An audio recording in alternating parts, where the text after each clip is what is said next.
Former Nevada Senator Reid says he's enthusiastic about reaction to a once secret study of UFOs that Reid and congressional colleagues authorized more than a decade ago. The last 2 years have really seen an explosion of interest in UFOs among mainstream media, but there's been pushback from conspiracy enthusiasts and some military officials. Reid gave an exclusive interview to the I-Team's George Knapp to try to clear up some misinformation.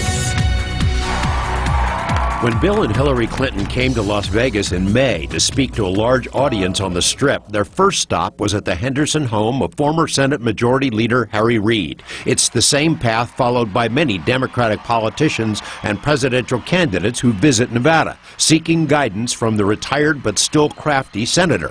Reid and the Clintons share an interest in a controversial subject: there's a whole fleet of them. UFOs. As a presidential candidate in 2016, Hillary Clinton vowed to open up the Pentagon's UFO files. And when Bill Clinton was still president, Reid asked him about UFOs during one White House visit. Someone else who had an interest in this that you discussed it with is Bill Clinton.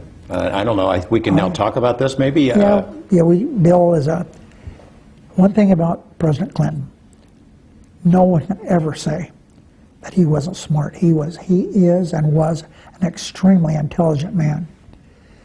And this is something that he was interested in. Reid was cagey about whether the Clintons spoke to him about UFOs during their recent visit, but said the subject is definitely on the agenda for their next get-together. Reid had similar conversations with other national figures during his years in the Senate, including Senators Stevens and Inouye, who lent their support to the creation of a secret Pentagon study of UFOs, and Senator and former astronaut John Glenn. Did he ever give you any specifics about why he was interested? No, but I didn't want to push him, but he was very interested.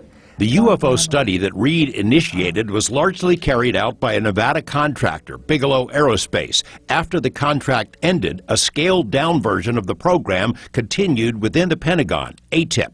In a 2009 letter to the DoD, Reid tried to move AATIP into a more classified special access status. The sensitive letter was sent to only a handful of people, one of whom was a career intelligence officer named Lou Elizondo. AATIP was one of his Pentagon assignments. In 2010, Elizondo became the point man for AATIP, though in recent statements, Pentagon spokespersons deny he ever worked for it. UFO critics have pounced on those claims. Reid says he's appalled but not surprised. We have a fringe group of people out there who they want to control all this so-called conspiratorial folks.